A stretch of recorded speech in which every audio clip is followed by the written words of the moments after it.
Welcome to the second of a series of law-related and civic education Zoom presentations. We had a program back in October on the voting rights and celebrating landmarks in American history.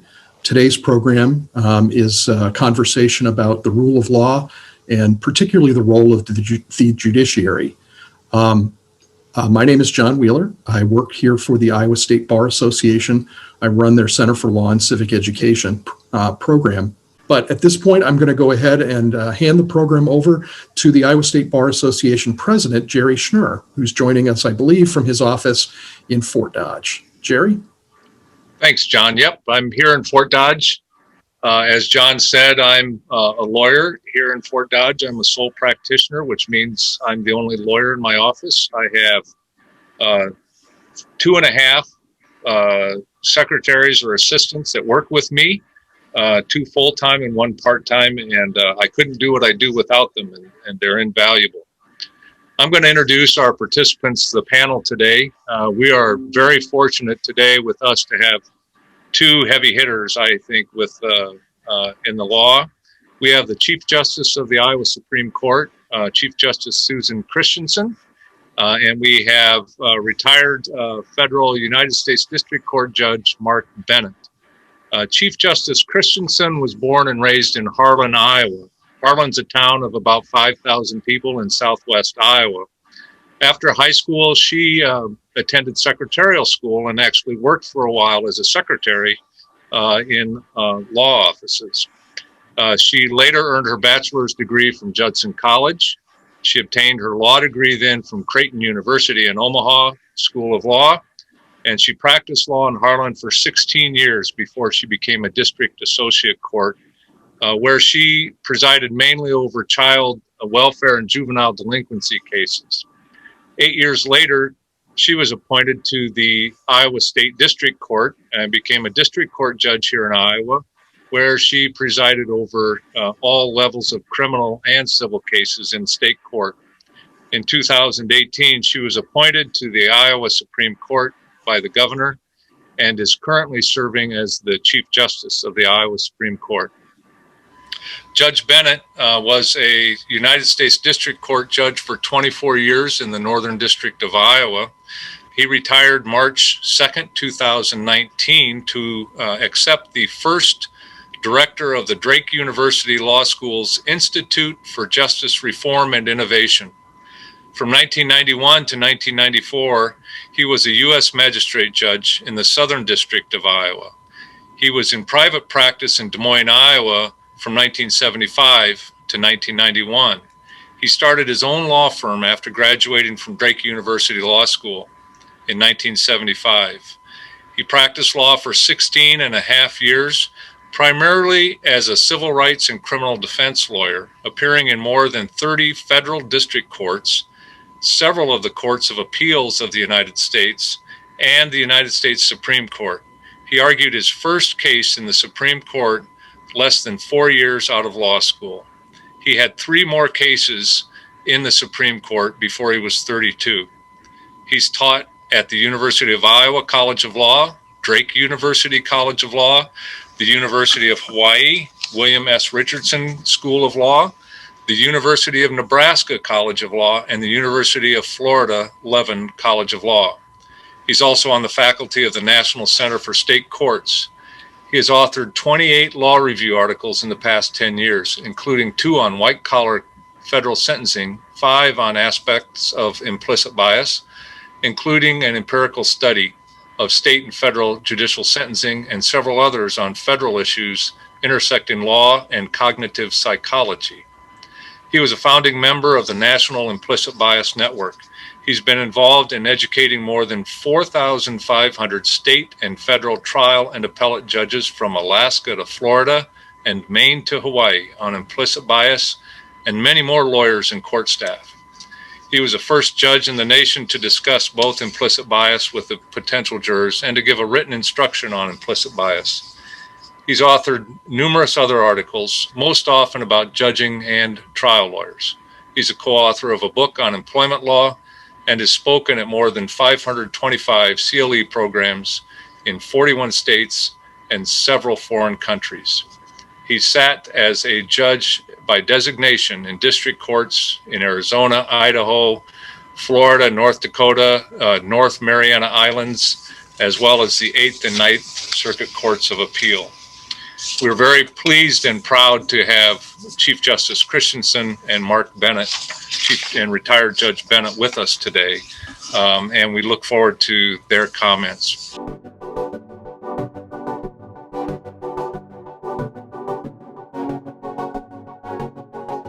As John said, this is a panel that will discuss the rule of law and the role of our judiciary and our courts and the independence of courts. So maybe it would be good if each of you would talk a little bit about what your understanding is. What is the rule of law? How should we understand what is meant by the rule of law when we hear that? That's a term we're hearing in the press, in the news, on television and commentary today. So when somebody talks about our country is founded on the idea of the rule of law, tell us what that means, if you could, please. I'll go first on this one because I have a feeling that I'm going to give a brief answer. And this guy, you heard what he has done. He's retired, but wow, his accolades are amazing. From my perspective, when I was going from the district court to the Supreme Court, that was talked about a lot. People who were interested in knowing what would you be doing if you were up there, and they wanted to know about what's called judicial ideology. And so, what that means is, what do you think is the role of the court system and the judge? And so, to me, the rule of law means we are more than just what the general populace says. We are more than what the legislature puts out there in statutes. Just because a lot of people in the state of Iowa think the new law X is the greatest idea since sliced bread, it may not be the right thing to do. It may infringe on somebody's personal rights. It may be a problem with our Constitution. So just because the will of the people say, by gosh, we're going to make that new law, it's the rule of law that as judges we are required to honor. So there have been times, I know both Judge Bennett and I would say this is true. There have been times when we have ruled as a judge because it was the right thing to do. It was the right thing to do, but in our hearts, maybe we kind of wished it had gone the other way. But we are obligated and committed to following the rule of law, regardless of what the public interest is. So I'll pass it off to you now, Judge Bennett. Okay, thank you, Chief Justice Christensen. And if the students aren't inspired by her story of starting as a legal secretary and working her way up to the Chief Justice of the highest court in Iowa, I don't know what would it take to inspire somebody. I'm incredibly inspired by it. Aristotle wrote a long, long time ago, and he said it's more important that law govern than any of the citizens. And so that's kind of the original definition of the rule of law. I don't have anything to add to Chief Justice Christensen. She gave the best definition of rule of law I've ever heard, so I would be an idiot to try and say anything other than the Aristotle quote.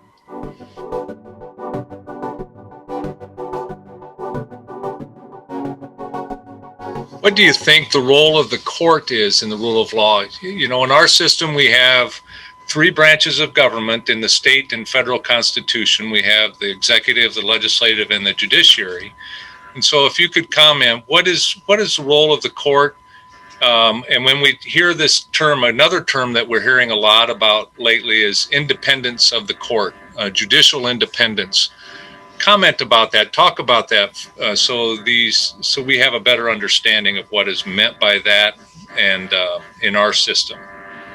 Well, the role of the courts in our system is very critical because the legislative branch makes the laws. On the criminal side, the executive branch enforces the laws, but the judges have to decide how to apply the law. And that's why it's so important that we have an independent judiciary, that we're not unduly influenced or influenced at all by outside pressures. And so the role of the courts is basically to apply the law as fairly and as independently as possible. And I would add to that, on a more pragmatic level, we'll give you a little bit of both. On a more pragmatic level, it's also the role of the courts to help thousands of people. Also, I speak more in terms of Iowa, but of course, our whole country. But it's to help people obtain justice and to resolve their disputes. In my court, I'm a state judge, and Judge Bennett is a federal judge. So in my court, we interpret the state constitution. Sometimes we have to get involved in the federal constitution, and sometimes Judge Bennett, through his job, would ask us to answer a question for him as a state judge so he could help figure out and unravel some federal issue. So I think also the role of the courts is to make sure, in the Iowa Supreme Court, we establish rules and procedures for the entire judicial branch across the state too.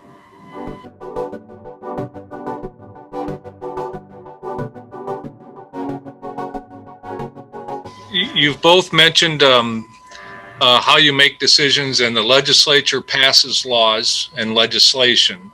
The executive branch enforces the laws and legislations, and the judiciary will interpret the laws and rules that are passed. I think I've got that, and you're, of course, free.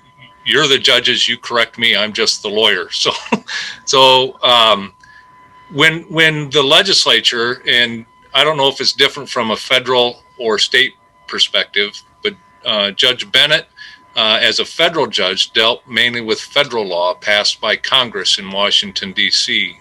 And as Chief Justice Christensen mentioned, sometimes he would need to have a question answered on state law. And so he would ask the question, they send the question over to the Iowa Supreme Court to get an answer on what state law says.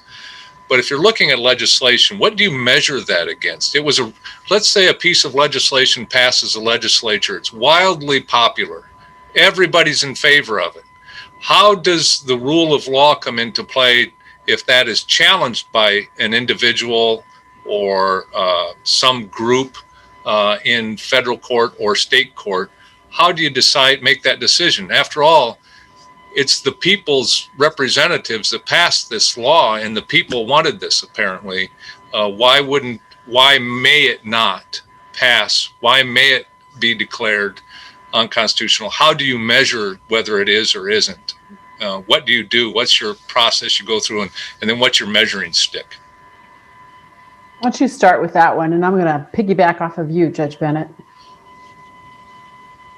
Okay.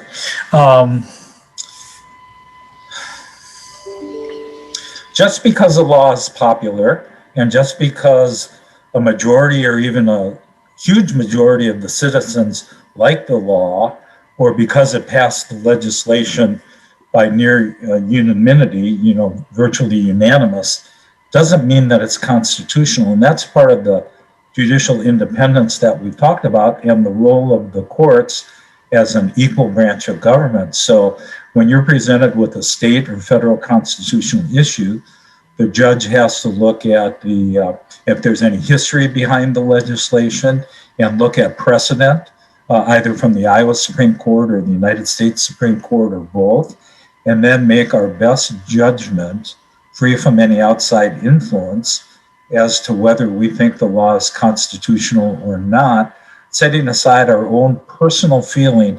As Chief Justice Christensen said, every judge, I would hope, has made decisions based on the rule of law that maybe they didn't personally agree with, but they felt compelled to rule that way because of the precedents from the higher courts that we're bound to follow. So that's basically the procedure that I used in deciding whether something was constitutional or not. And I agree. It doesn't matter if it's state or federal, same process.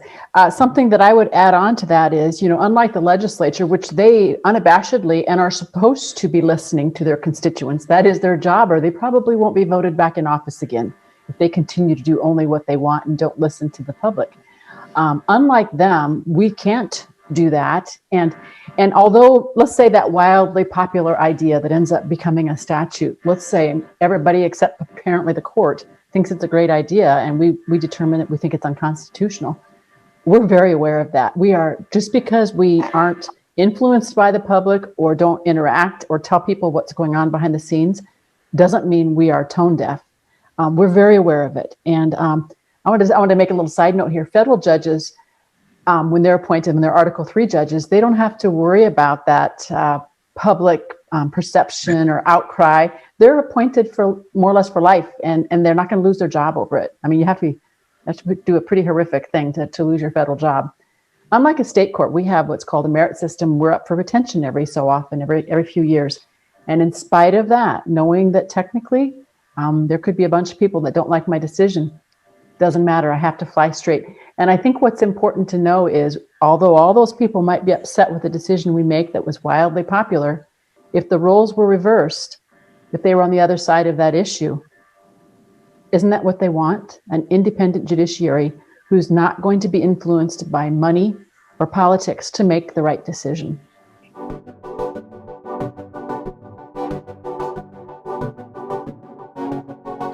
Could you comment maybe a little bit on why it's important that we have independent courts in our system, for our system to work the way it was set up? Why is it important that we have an independent judiciary? So I'll jump in. I think it's the pinnacle of democracy and freedom is to have independent judiciaries. If you look at many of the countries around the world, yes, they have a court system. Yes, they have a judiciary, but they're not independent. They know if they don't rule a certain way, they may be lynched or shot or kidnapped. We don't have that in the United States. We have a truly, both in the state system and the federal system, an independent judiciary. And that's what makes the quality of justice, both in the United States at the federal level and in Iowa, so high, is because the judges and justices are independent and take that independence very seriously. You want to do the right thing, regardless of who you may offend or upset, because that was part of our oath of office. Chief Justice Christensen and I each took a virtually identical oath of office when we became judges, and she became a judge and then a justice. And that oath is very important to every judge I know. And so that's why it's so critical to have an independent judiciary. I also think on that independence, the saltier I got, the more experienced I got, I think the better I got at relaying my message, my ruling from the bench. For example, I was one, everybody knew I was one to usually rule from the bench when I could. I knew what it was like to be a lawyer of somebody who just needed to know the answer. Even if the order can't be filed for a few days, what's she going to do? So I tried, and I think many times, as long as people understand they were listened to, they had a fair opportunity to present their case. And as long as they understand that we are literally the scales of justice, and if we let them know why we came up with the decision we did, that we analyzed the facts, I applied the law, I listened to your lawyers argue, I have been pleased with how accepting people have been. Disappointed, absolutely, but accepting. So I think that delivery is important as well to help people understand it's critical for us to be independent. Or as the judge said, we would just potentially have craziness going on, and out of fear and retribution, we'd be making the wrong decisions.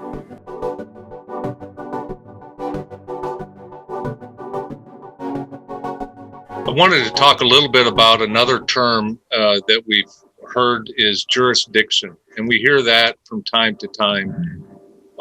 Whether a court has jurisdiction, whether something is, a body has jurisdiction.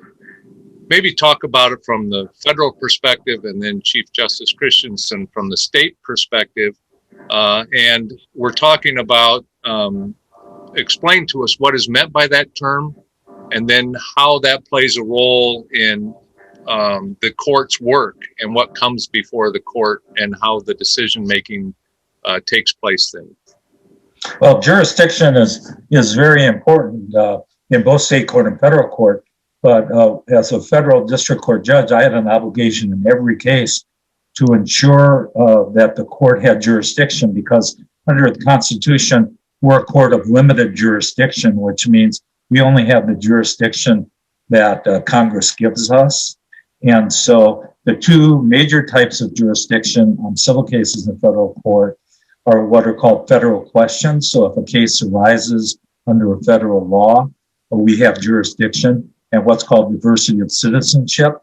If the parties are from different states, we would generally have jurisdiction. And then if a properly pled federal claim existed, we would also have jurisdiction to hear state law claims, which would be, Chief Justice Christensen's bailiwick. But, and I liked hearing state law claims because it kept me current on Iowa law.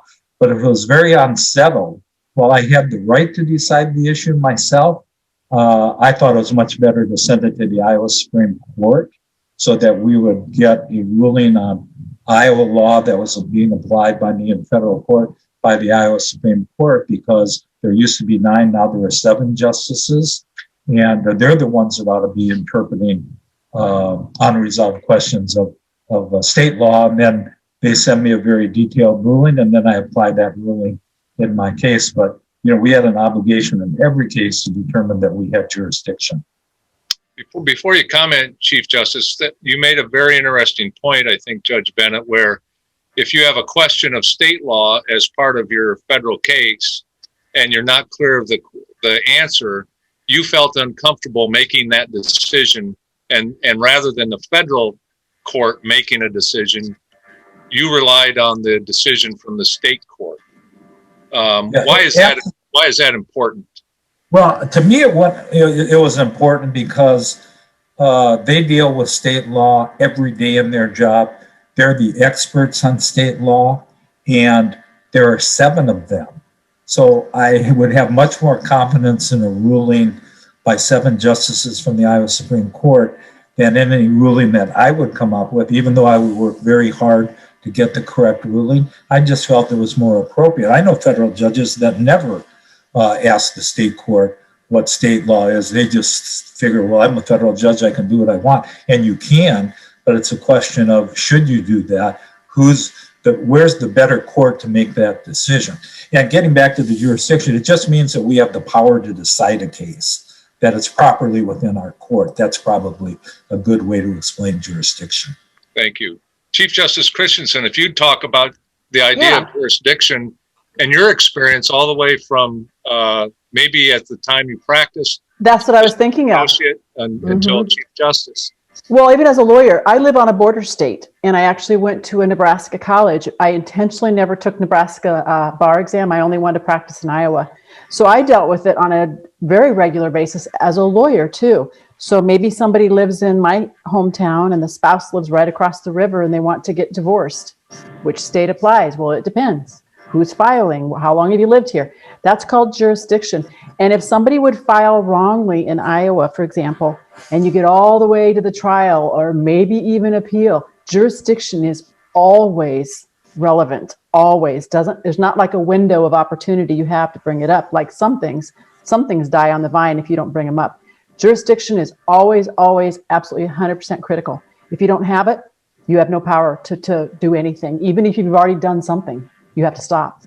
And so I wanted to comment on the on the questions, the federal questions, the certified questions that come to us from the Judge Bennett's of our federal district. We take those very seriously. I think it's a matter of respect by Judge Bennett to ask our opinion. And it's also an issue of respect for us that you asked us. And so having the opportunity to be in that position is extremely important to us. But I also wanted to comment on on that of all the cases out there, according to my law clerk, I asked her to look this up. By the way, law clerks are lawyers, young lawyers who've graduated from law school, and they sign up to work for a judge. It's a real job. Some work for maybe a year, some for 2, and some might become career law clerks. But anyway, my law clerk, I asked her the question, people don't always know the difference between federal and state cases. What do you think is the difference in numbers? And apparently about 90% of all cases heard in the American court system happen at the state level. That surprised me, but I got to thinking, well, there's 50 states, and then we get together. So anyway, the jurisdictional issue is extremely important between states, between the state and the federal government, and I'm sure between districts at the federal level as well. So one of the topics that Judge Bennett talked about with jurisdiction, Chief Justice, was the subject matter, the types of cases that can be heard. and he mentioned about limited jurisdiction, limited to Right. questions involving federal law or diversity of citizenship. Is that different than state court, or how does that play into state court? You mentioned, I think in the introduction, I indicated when you were a district associate judge, Right. you were juvenile cases, custody cases, and so forth. Can you I have a wonderful diagram. If I had had the wherewithal, I would have put it up about now. A wonderful diagram of the Iowa judicial system and the different levels of jurisdiction. And the easiest one to start with is called a magistrate. And actually, I believe many Iowa citizens, if they have any interaction with the judicial system, it is often with a magistrate. Yep. A magistrate is usually very well known in his or her community. They're doing it usually part-time. They're probably a lawyer on the side, the other part-time. But they're the ones who you will see when you get a speeding ticket, or maybe when a neighbor has a dispute across the street with someone owing him some money for a transaction or something. That's called small claims. So a lot of the very routine legal matters are heard by a magistrate. And in Iowa, they have simple misdemeanors, which is the lowest level of crimes. They can handle any simple misdemeanor. They also do all the mental health commitments, and they can do small claims up to a certain number value. Jerry, you probably know the value. What's the dollar sign now? $6,500. Thank you. See, $6,500. If you have a dispute, I thought that was interesting as a district court judge. I would see disputes that were like for $8,000, and the plaintiff would intentionally say, I'm willing to ask for $6,500 because I want to go through small claims. I want to get this over with. It's a fast track. It's very user friendly. Many people don't have lawyers, and they get in and they get out. The next level is called a DAJ, a district associate judge, and that's what I was for 8 years. My jurisdiction was anything juvenile. I could do anything a magistrate could do, but I mostly did juvenile and any kind of criminal that was a class D felony down, which means simple misdemeanor, serious misdemeanor, aggravated misdemeanor, and then the lowest of the felonies, which is a D, like a third offense OWI. Then the next level of in our court system is a state judge, district court judge, and that is unlimited jurisdiction. A district court judge can do anything a magistrate can do, anything a DAJ can do, but they tend not to. We kind of swim in our own lanes because we all have a lot of work to do. And then in our appellate system, we have 2 appellate courts, the Court of Appeals and the Supreme Court. Everything actually comes to the Supreme Court, and then we decide what to keep and what we'd like to have the Court of Appeals handle.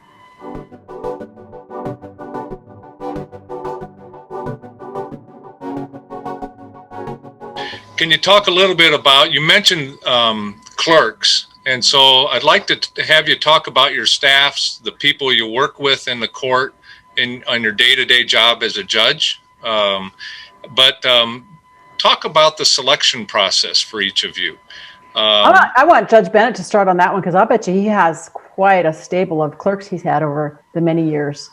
I've had many great law clerks. Most federal judges get about 500 applicants a year for each clerk position. And so I often I had a preference to hire from Drake in Iowa or Creighton because it's close to Iowa. But I hired from the Ivy Leagues, from the Big Ten, and from all over. And law clerks were, great. They were great assistants to judges. They're lawyers, but they do a lot of the initial legal research, and we really couldn't do our job without it.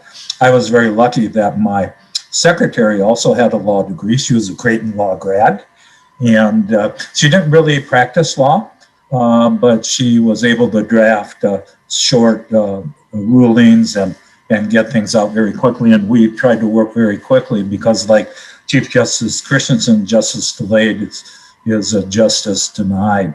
And so the law clerks are very instrumental. And if you think of the federal courts, it's quite similar in some respects to the Iowa courts, but I like to think of it as I only did well in one math class, and that was geometry. So I remember an isosceles triangle. It has 2 equal legs. And so think of it as a pyramid. So at the bottom of the pyramid, that's where I was. I was a federal district court judge. That's where all the trials take place. So in my career, I had over 400 jury trials, some criminal, some civil. And then we also have magistrate judges in the federal system, and they would work with, our magistrate judge would work with me, and they would handle a lot of the pretrial matters. And then once I ruled on something, if it was the final ruling, a party had an absolute right to appeal to the Court of Appeals. It was the Eighth Circuit Court of Appeals, which was made up of Minnesota, both Dakotas, Iowa, Nebraska, Missouri, and Arkansas. And they would get a 3-judge panel there. And they almost always had to hear the appeal. And then from there, if a party was dissatisfied, they could appeal to the United States Supreme Court. But the United States Supreme Court gets about 6,000 appeals a year, and they only hear about 80 cases. So the chances of getting your case heard in the United States Supreme Court are not very good. But it's a very similar structure to the Iowa court system.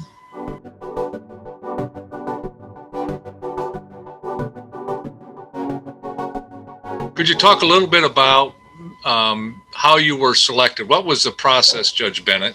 And then I'll ask the same of the Chief Justice. Tell us a little bit about the selection process in the federal system, and then we'll hear about the system we have in Iowa. Well, federal judges serve, as Chief Justice Christensen mentioned, for life tenure. So you never have to retire. As a matter of fact, we had 2 judges in our district. One was 92 when he passed away, Judge O'Brien, and one was 96, Judge McManus. They never were required to retire. They took what were called senior status when they reached, well, they were both quite beyond 65. That was the earliest they could have, and then they can reduce their caseload. And when Judge O'Brien gave notice that he was taking senior status in Sioux City, I applied. There were about 65 lawyers that applied. And in the federal system, it's the senior congressperson or senator of the same political party as the president that actually makes a recommendation to the president. So Senator Harkin interviewed 12 of us on a Saturday. And after the interview, he sent the names of 4 of us to the President of the United States. It was President Clinton back then. And about a year and a half went by, and you had to fill out hundreds and hundreds and hundreds of pages of forms for the IRS, for the FBI, for the Senate Judiciary Committee, for the White House, for the Justice Department.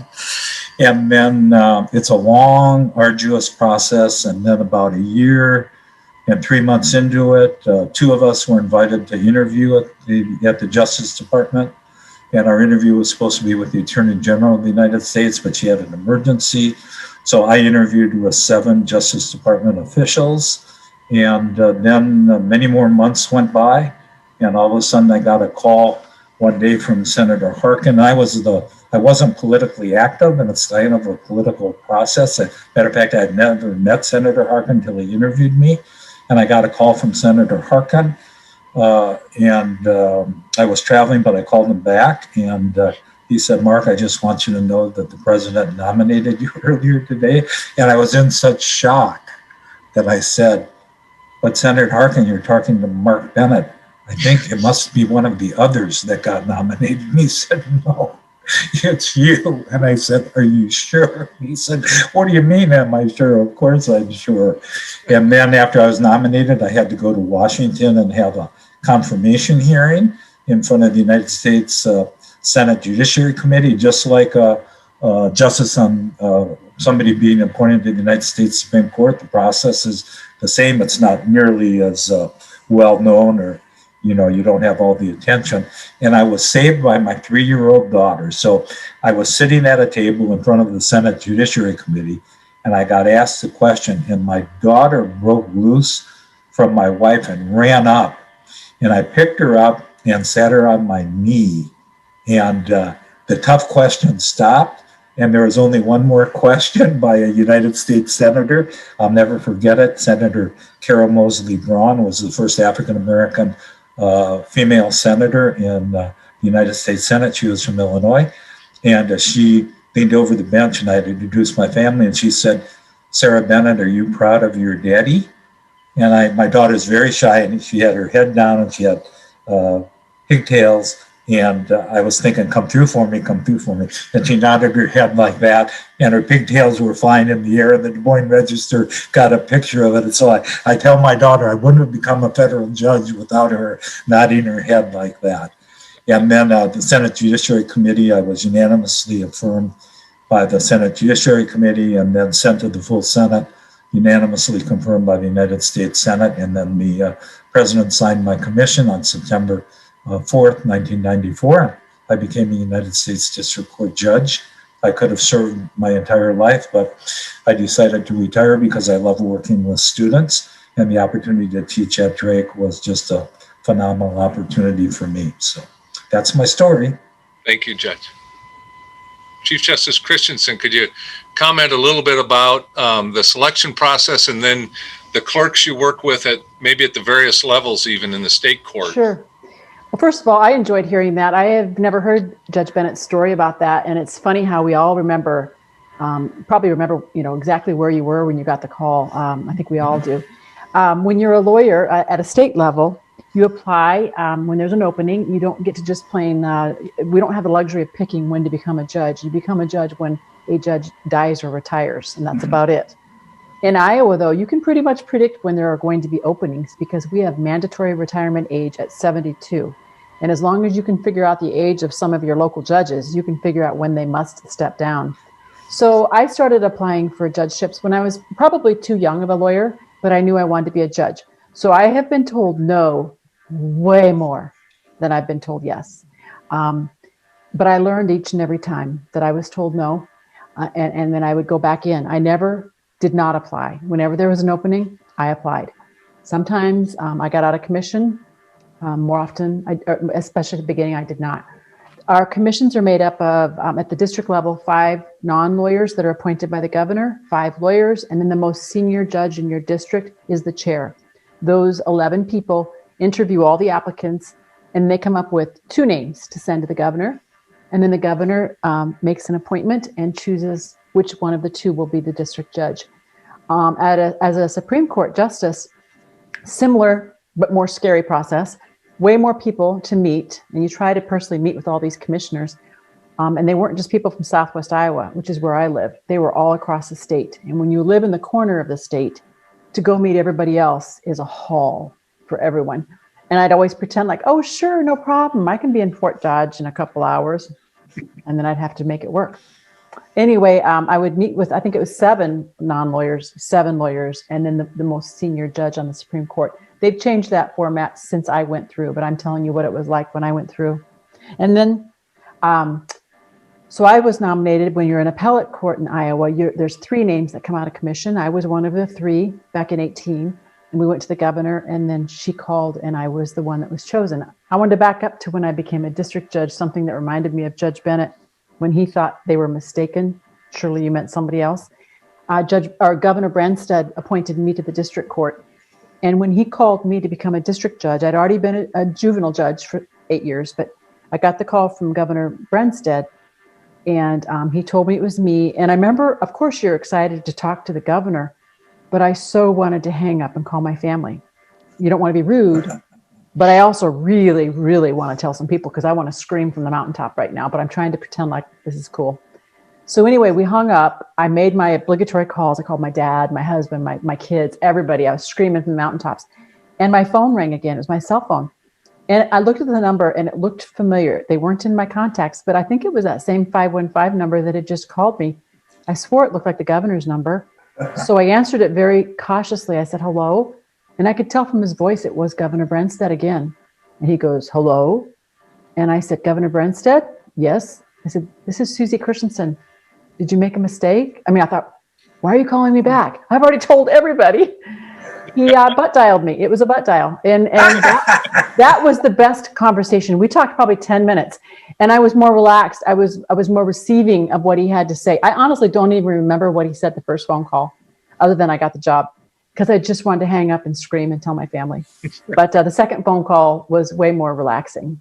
So that's how I became a judge. And it was fun to hear Judge Bennett's story too. That's great. And what kind of and Jerry, can I ask? I'd like to ask the chief a question, if I may. Sure. Aren't you incredibly impressed by the quality of state court judges in Iowa. Oh, People yes. who are willing to give up their private practice and their clients. And I'm actually often using make that as a financial pitch. sacrifice. Yes, I'm using that as a pitch. I am on behalf of the judiciary asking for the legislature to give us a raise, a 3% raise. Since 2010, we've only had 3 raises. And I talked about these lawyers, when they decide to become judges, they know you are not going to get a settlement. You are not going to get a windfall. And if you look at the history, you're probably not going to get a raise very often. And so for people to do that knowingly, we don't want someone to jump on board as a judge as a form of retirement. We want them to be hungry and work hard and think of this as building their career, not ending their career. And so very much so. And Jerry, yes, you asked me also about staff every step of the way. When I was a secretary, when I was a lawyer, my secretary was my right hand. Any good lawyer has a fantastic staff. And clients are crazy if they don't know that. If you're rude and abrasive to the staff, probably not going to have a relationship with that lawyer. I've had times where I said no to people because my long-term secretary said he or she's a jerk. Nope, I don't need any jerks. So, and then when I became a judge, my court reporter was my right hand, and that's the person who takes the record down, every word, just like Judge Bennett. When he was a trial judge, you have to have somebody making a record, and that's a court reporter. And we also had law clerks at that district level. But to be honest with you, at the state level, we just don't have enough money. The 4th district, we have 8 district judges, 4 district associate judges, and we had 1 law clerk total. So the DAJs didn't get to use the law clerk at all. We just knew we wouldn't get to. And the district judges pretty much, sadly, were using them pretty much for summary judgments, which isn't much fun for a law clerk. You want to do some of the other stuff. But a summary judgment requires a lot of digging into the record and stuff. And now at the appellate level, I have, as the chief, I actually have 2 law clerks, which I greatly appreciate. My goal would be, I haven't said this out loud, I think every justice and appellate judge should have 2, maybe a career law clerk, and then what I call a rotating law clerk. So we couldn't do it without them. And then we have state court administration, who are the people in charge of keeping the train on time, helping with our clerks of court schedules and our docket. Lots of people to make this work.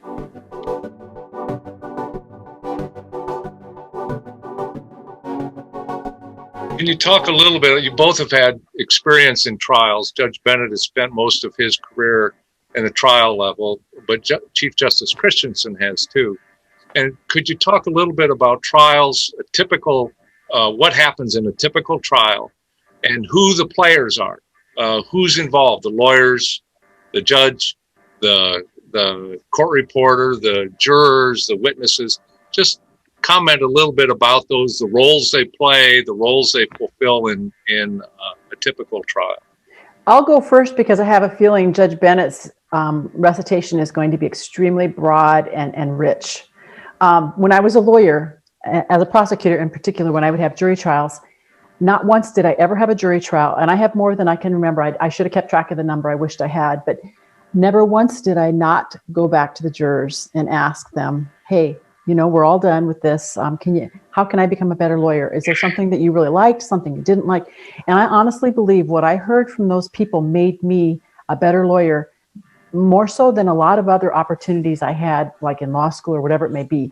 So to me, one of the most important aspects of a jury trial, whether you are a lawyer or a judge, is being aware of your audience. You have got to make sure that they are comfortable, literally and figuratively. That the seats, one juror told me in the Harrison County Courthouse, these are the worst chairs I've ever sat in. Oh my gosh.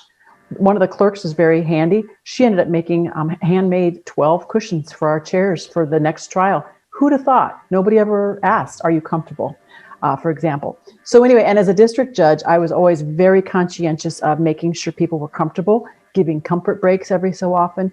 I allowed them to bring something into the courtroom to drink. A lot of judges wouldn't. I did, as long as it had a lid. I mean, I wanted one. You saw me probably taking a drink of my pop. I also would make sure that people could hear, just trying to make sure it goes smooth. I also would not, everyone knew I was not one to tolerate shenanigans. I was in charge of my courtroom I hope in a very passive way, but if I needed to be, I made sure that the shenanigans did not happen. And when you have somebody who's being sentenced to life, or maybe something's being said that they totally disagree with, you can see a lot of misbehaving and there's a lot of emotion. a lot of anger, a lot of issues to deal with. So I think it's the job of a judge to juggle all of that. And I haven't even mentioned our role in making sure lawyers behave and that lawyers are prepared, and lawyers don't keep a jury waiting. Lawyers, you better have your jury instructions, because I'm not wasting this jury's time. So I interacted with everybody, but my goal was, and the most important thing was, the jurors. This is our opportunity to shine as a district. Let's show them what we can do. I'll pass it off. Wow, I want to, that is so fabulous, Chief, because we share the same reverence for the jury. And so in my first year as a federal district court judge, I had a woman sitting in the front row who was quite elderly. And she raised her hand in the middle of the trial and she said, "Judge, I've got a question for you."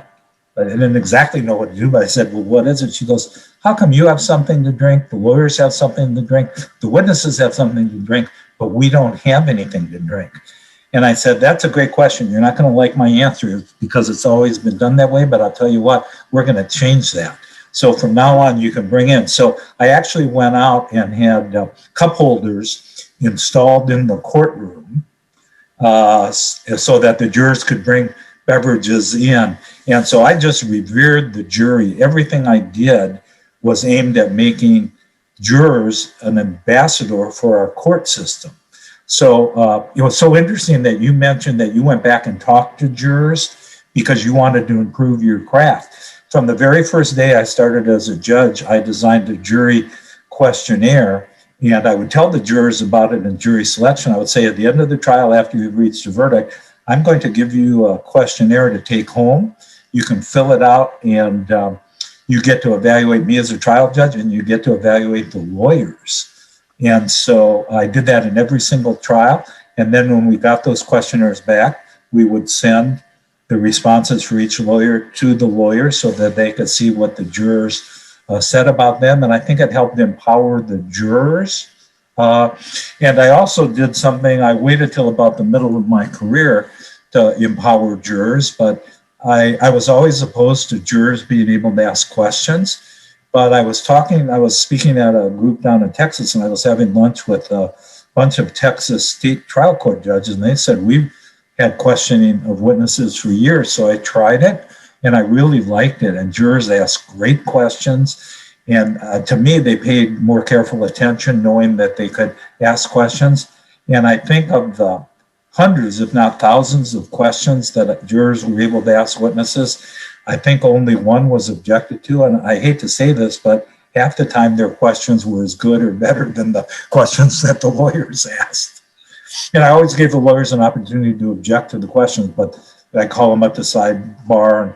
But there was very seldom an objection because the jurors were asking really good questions. So I think it's really important that jurors be treated with great respect. They're mentioned in the United States Constitution in 3 or 4 different places, and I would tell them they're constitutional actors. And for my money, they were the most important people in the courtroom, more important than myself, more important than the lawyers and the witnesses, because they were the ones that decided what the facts were in the case and decided what the verdict should be. So my whole judging was aimed at how can I make this a very positive experience for jurors.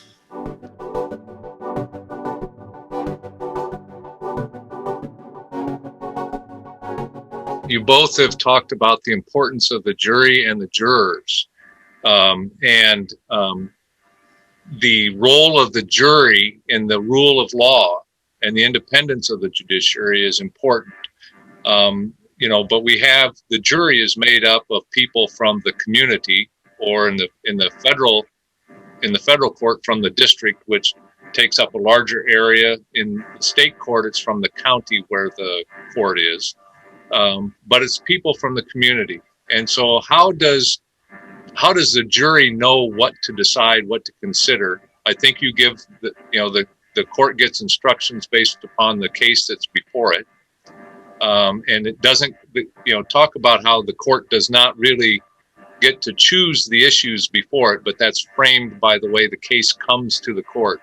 Unlike the legislative or executive branch, they might have a political agenda to address a certain issue they think that's out there. The court doesn't necessarily have that. They decide cases. So can you talk about that and the role of the jury and the importance of the jury in this idea of the rule of law and the independent judiciary, and how the jury fits into that?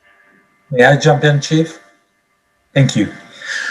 So jury instructions are the way that the judge communicates to the jurors what the law is. And what the law is depends upon the type of case that the lawyers bring and how the lawyers are presenting the issues. And so maybe 20 years ago, I was concerned that jury instructions were not very understandable because they weren't in plain English. So I brought my brilliant law clerks in to try and put the instructions in plain English. And I had a law clerk who was a Rhodes Scholar and had more advanced degrees than you could shake a stick at, but he was incapable of putting anything into plain English. So after a couple hours, I said, this isn't working.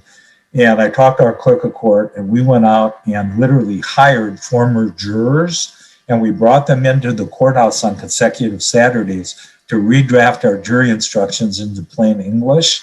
And then I started using those. And my jury instructions were very different than other judges because they were basically bullet points and a lot of very short sentences and a lot of white spaces, and that jurors could readily understand them. And the courts have gradually gotten into more plain English jury instructions, but it's very important that the judge spend the time to make sure that the jurors can understand what the instructions say, because we need to give the jurors the tools to do their job, because I think any trial lawyer will say they have great faith in the jury system.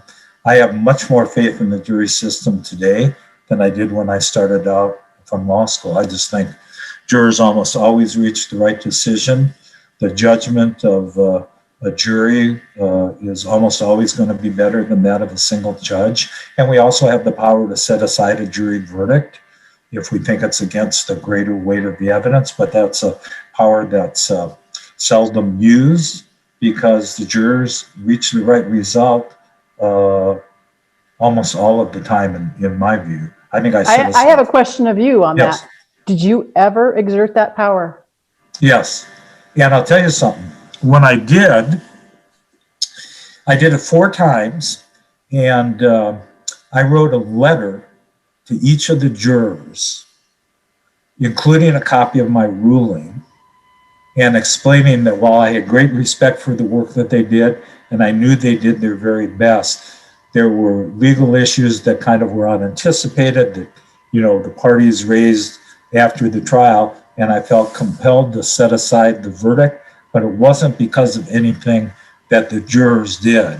But I didn't want them to read about it in the paper and think that I just willy-nilly disregarded what they did. And I remember when I went to go talk to jurors as a judge for those 12 years or so, after jury was over, trial was over, they'd put their verdict in. I'd always take my robe off. It was my way of physically trying to be, I didn't want to be intimidating at all. And I'd walk into the jury room before I released them and say, hey, thank you for your work. And this was a wonderful opportunity for you to get to see the court system. Is there anything we can do better? Almost always the first question somebody would ask is, did we get it right?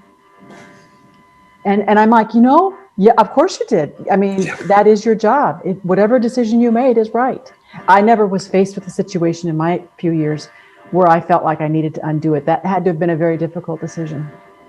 Yeah, it was. Or wrenching, I should say, maybe. Yeah, no, and I gave it a lot of thought. And in one of the cases, it was it started off with 10 defendants and involved Sky Erickson, who was a 15-year-old who was killed by a gang, and 3 of these gang members went to trial.